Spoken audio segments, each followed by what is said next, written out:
Morphite is a space exploration adventure game that merges the explorative aspects of No Man's Sky with the gameplay and aesthetic feel of Metroid. Beautiful and cinematic, Morphite manages to cultivate a classic Atari feel through its jagged edges and blocky textures, ultimately creating a nostalgic trip across the unknown. After a brief explanatory introduction cutscene with some funky music and decent voice acting, Morphite chucks you in a spacecraft with a small bit of combat experience and many planets to explore. As you visit planets, animals and plants can be scanned to gain money and resources, as well as then butchering them using a laser gun. Who said anything about the Prime Directive? The prime purpose of all this exploration and planetary genocide is concerned with collecting various resources. You can find mineral deposits located throughout planets that release valuable minerals, as well as attacking hostile ships along the way and collecting the minerals they drop.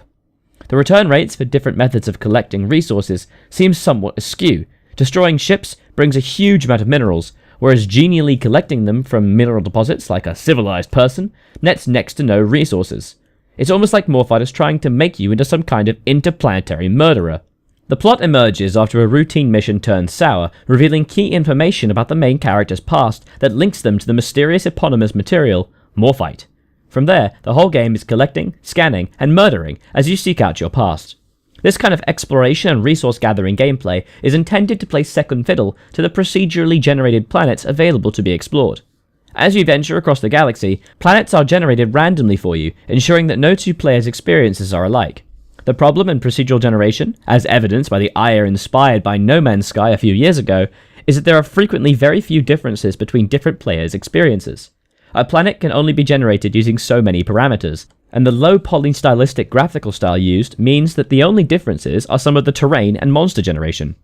Though there isn't a lot of variety in the planets or the actual gameplay available when exploring, fighting and crafting upgrades, the game itself is astoundingly beautiful.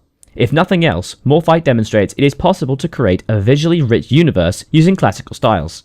The low polygon graphical style inspires a feeling of intense nostalgia that takes the player right back to the early days of gaming, allowing some of the grievances with gameplay to be forgiven due to the sheer enjoyment with the graphical style. Though the gameplay and indeed the procedural generation in Morphite lacks variety or the ability to keep the player truly interested, it more than makes up for it through its unique graphical style. With improvements to both gameplay and balancing of resource gathering, Morphite could become a reliable game to play peacefully, enjoying the graphical style and simple completionism of gathering materials.